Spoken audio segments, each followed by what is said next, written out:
First let's talk about insurgency in Nagaland. నాగాలాండ్లో insurgency ఏదైతే ఉంటుందో దాన్ని గురించి మనం మాట్లాడదాం. చూడండి అమ్మ ఒకసారి.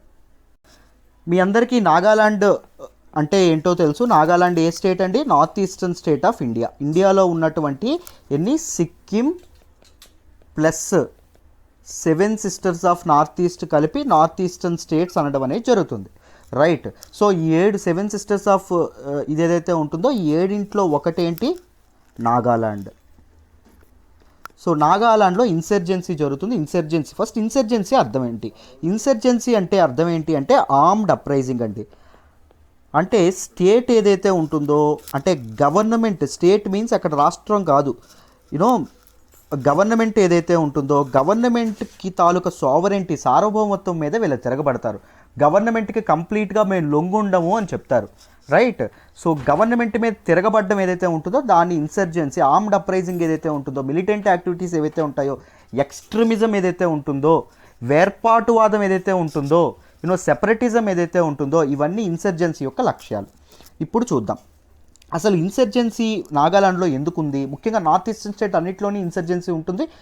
ముఖ్యంగా సివియర్ ఎక్కడ ఉంటుంది అంటే నార్త్ ఈస్టర్న్ స్టేట్స్ అన్నింటిలోని కల్లా నాగాలాండ్ ఒకటి, అస్సాం ఒకటి. ఈరోజు మనం అస్సాంలో మాట్లాడుకోవట్లేదు, నాగాలాండ్ తాలూకు ఇన్సర్జెన్సీ గురించి మాట్లాడదాం. జాగ్రత్తగా వినండి.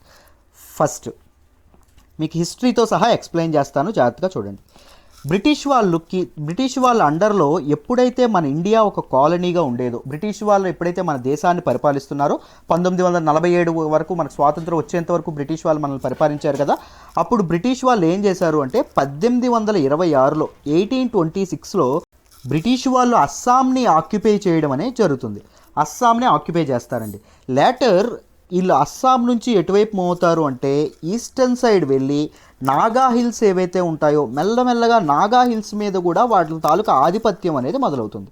నాగా హిల్స్ని కూడా బ్రిటిష్ టెరిటరీస్లోకి ఇంక్లూడ్ చేసుకోవడం అనేది జరుగుతుంది. And they always try to extend there boundaries. వాళ్ళు ఎప్పుడు ఇంపీరియలిస్టిక్ మైండ్ సెట్తో, సామ్రాజ్యవాదంతో ఉండేవాళ్ళు. డిఫరెంట్ బౌండరీస్ టెరిటరీస్ని ఆక్రమించుకోవాలనే దీంతో ఉండేవారు.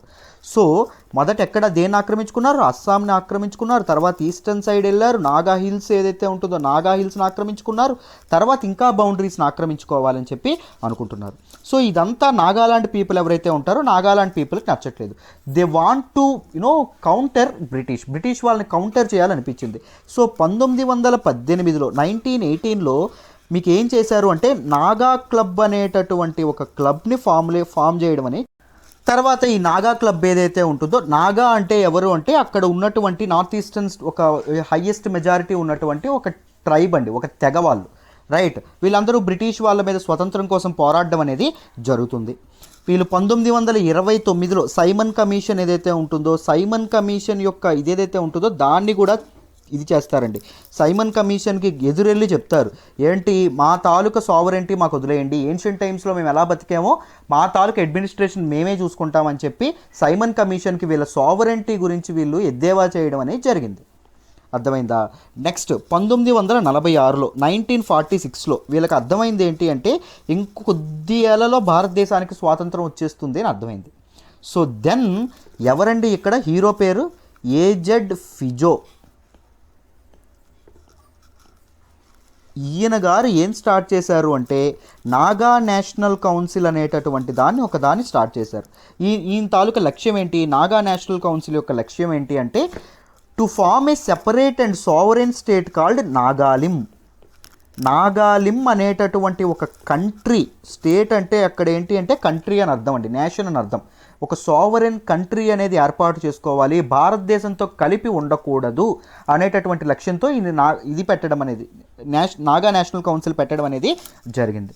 అండ్ లేటర్ మనకి కాన్స్టిట్యూయెంట్ అసెంబ్లీ ఏదైతే ఉంటుందో, రాజ్యాంగ పరిషత్ ఏదైతే ఉంటుందో, వాళ్ళు ఎన్ఎన్సీతో సంప్రదింపులు జరగడం అనేది జరిగింది. ఎందుకు అంటే భారత యూనియన్లోకి, ఇండియన్ యూనియన్లోకి ఈ టెరిటరీస్ ఏవైతే ఉన్నాయో, ముఖ్యంగా నాగా ట్రైబ్స్ ఉన్నటువంటి టెరిటరీస్ ఏవైతే ఉన్నాయో వాటిని ఇంక్లూడ్ చేద్దామని వీళ్ళు చాలా ఎన్ఎన్సీ వాళ్ళు చాలా డిమాండ్స్ చేశారండి. ఏం చేశారు? మాకంటూ సెపరేట్ లెజిస్లేచర్ కావాలి, మాకంటూ సెపరేట్ ఎగ్జిక్యూటివ్ న్యాయ వ్యవస్థ కావాలి, దాంతోపాటు ఎగ్జిక్యూటివ్ కావాలి, దాంతోపాటు జ్యుడిషియరీ ఏదైతే ఉంటుందో, న్యాయ వ్యవస్థ ఏదైతే ఉంటుందో అది సెపరేట్గా కావాలి, మాకు ఒక ఫ్లాగ్ కావాలి, మాకు ఒక కాన్స్టిట్యూషన్, రాజ్యాంగం, మా కాన్స్టిట్యూషన్ మేమే ఫామ్ చేసుకుంటాం అని చెప్పి అనడం అనేది జరిగింది. మన ఇండియన్ గవర్నమెంట్ మీరన్నీ చేసుకుంటే మరి ఇండియన్ యూనియన్లో కలిసి ఏంటయ్యా మీరు అసలు ఏం చేద్దాం అనుకుంటున్నారు అని చెప్పి మన కాన్స్టిట్యూంట్ అసెంబ్లీ అడిగింది.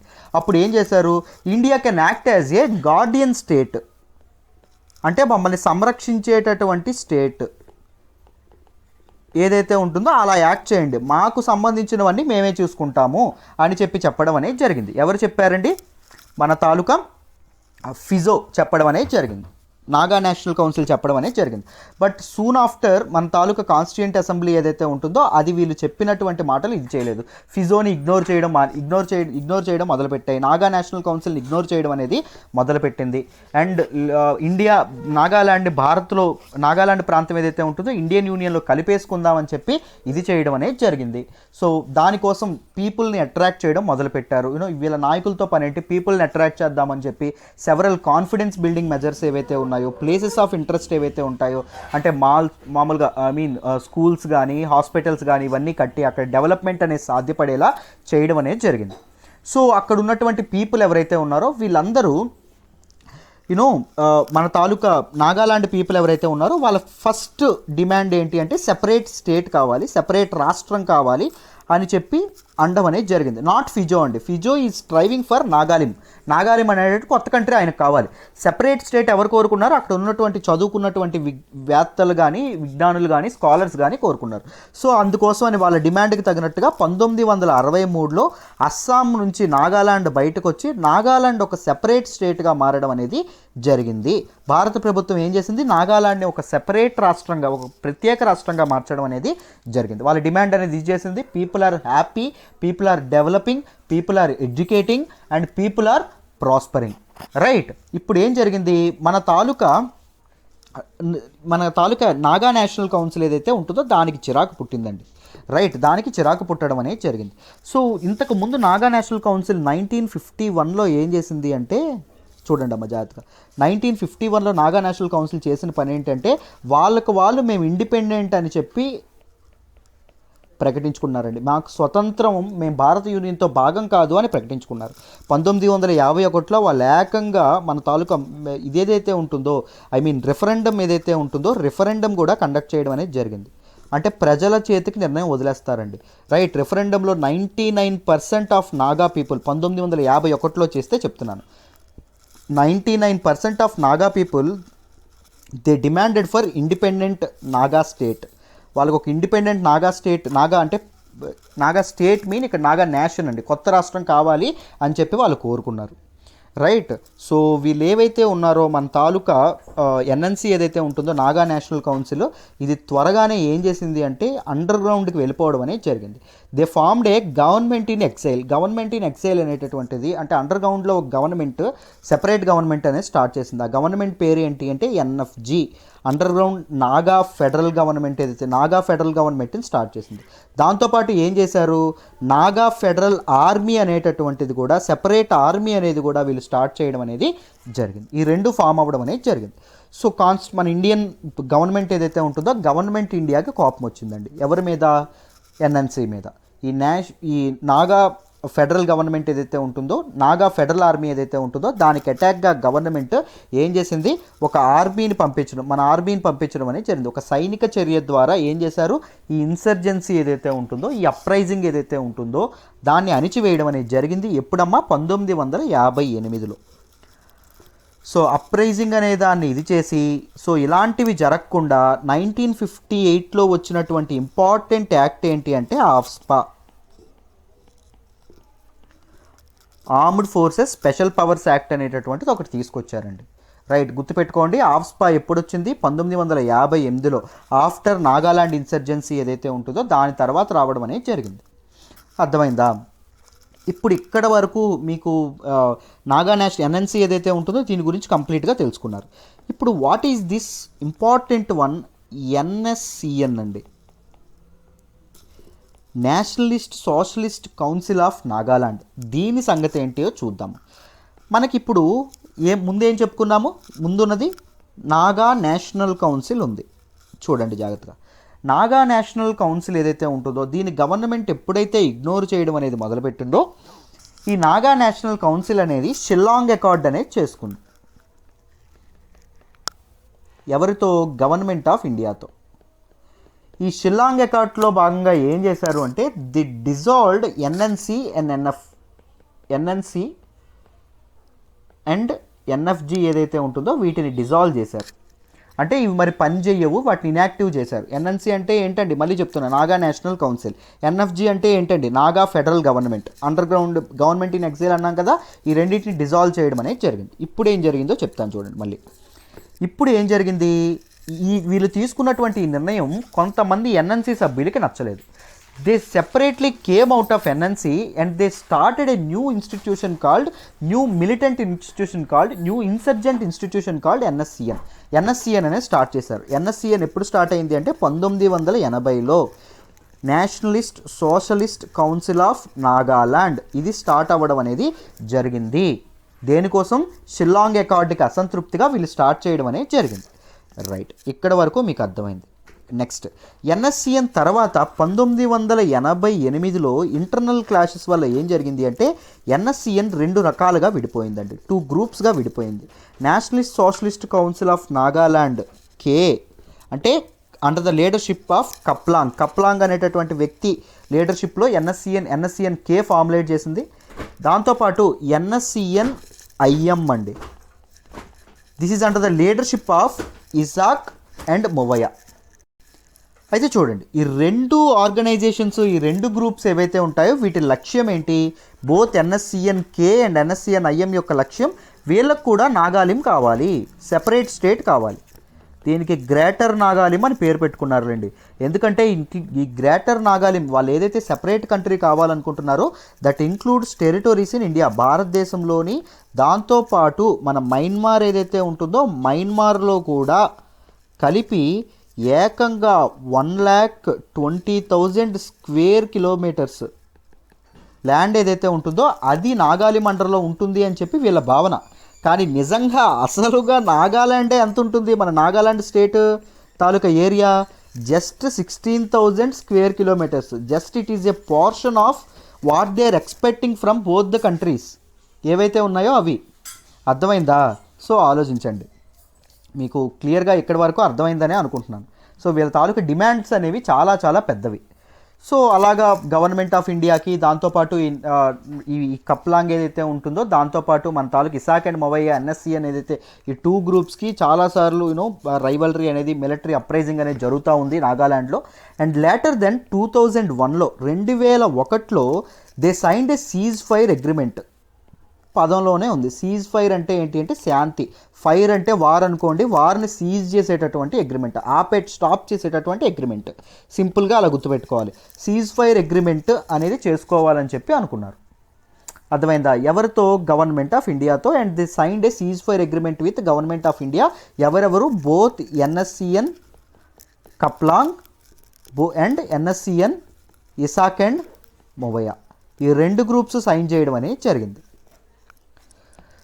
తర్వాత ఏం జరిగింది? లేటర్ ఈ సీజ్ ఫైర్ అగ్రిమెంట్ని బ్రేక్ చేస్తూ, శాంతి ఒప్పందాన్ని బ్రేక్ చేస్తూ ఎన్ఎస్సిఎన్ అనేది ఆర్మీ పర్సోనల్ ఎవరైతే ఉంటారో వాళ్ళ మీద చాలా అటాక్స్ చేయడం అనేది జరిగింది. రీసెంట్ ఎగ్జాంపుల్ ఏంటి అంటే 2015లో జరిగినటువంటి ఒక ఎగ్జాంపుల్. ఎన్ఎస్సిఎన్ ఐఎం ఏదైతే ఉంటుందో ఇది కూడా చాలా చాలా అటాక్స్ అనేవి చేయడం అనేది జరిగింది. సో ఇంటర్నల్ అన్రెస్ట్కి చాలా చాలా కారణమైంది by breaking this 2001 cease fire agreement.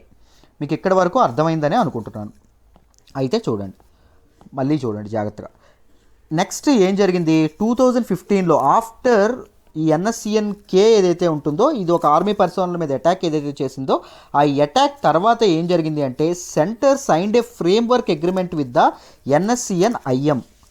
Isaac and Muivah team ఏదైతే ఉంటుందో వీళ్ళతో ఒక ఫ్రేమ్వర్క్ అగ్రిమెంట్ అనేది చేసుకోవడం అనేది జరిగింది. అర్థమైందా?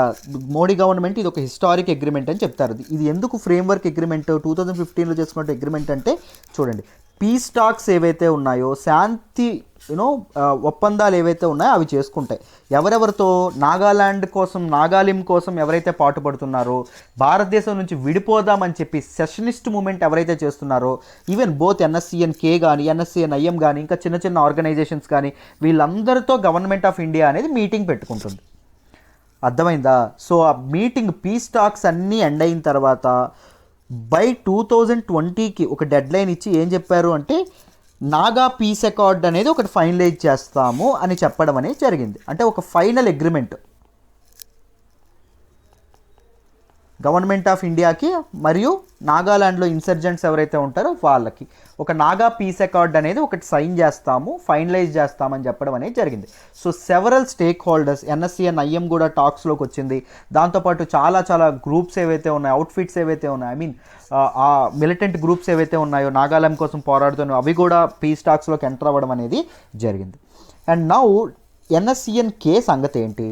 ఇది అప్పటి నుంచి దీనితో అనేది లేదు, రైట్? నాగాలాండ్ ఐ మీన్ గవర్నమెంట్తో పీస్ టాక్స్లో పార్టిసిపేట్ చేయట్లేదు.